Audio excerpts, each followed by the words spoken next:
18 days of intense search efforts in Texas Hill Country. Virginia Beach's Swiftwater Rescue Team is back home. The search and rescue team deployed to Texas in the aftermath of the deadly, devastating flooding over the July 4th weekend. And tonight, they're sharing their stories.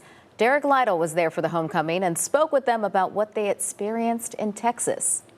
Yeah, hey, Dana, a captain from that Virginia Beach Swiftwater Rescue Team calls the damage left behind by the flooding the worst devastation he's seen in his career.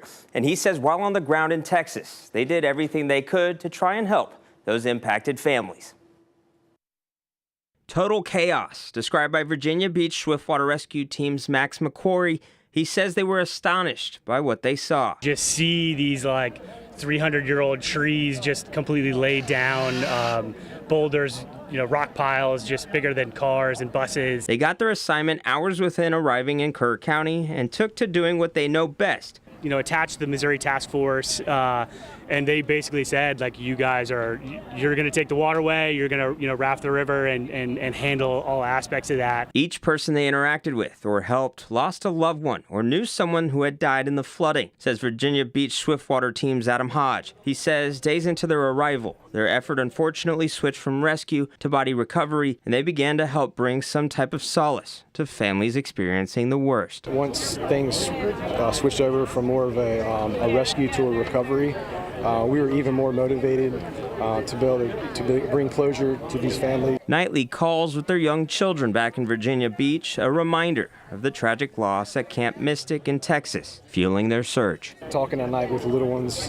definitely a lot of emotions, but that's what really, I think, was what really drove us all. In the dark of tragedy, a symbol of hope, they recovered a baby quilt, a precious family keepsake. Inches from their home, from losing their entire home, they lost their storage unit on their property.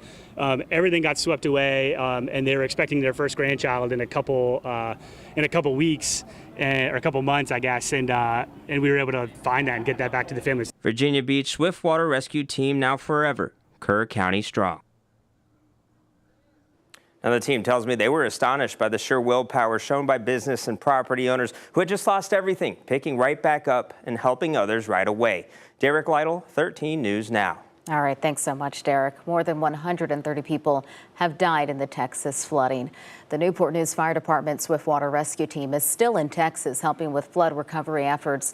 Newport News Fire Chief Wesley Rogers sent us pictures of the team last week. He says 7 members of his department began work last Monday in Kerrville, Texas. He said the work requires mental toughness and long hours, but he's incredibly proud and getting daily updates on the team's work. Our team is faced with a lot of obstacles. It's also very hot, very warm conditions down there. Wildlife, as you can imagine, search and debris piles has some wildlife in there. And then the thought, of course, of as they're doing these searches, they're looking for people. They're trying to bring closure to a lot of those families down there. The chief says the department is staying in regular communication with the team to ensure they have all the resources they need.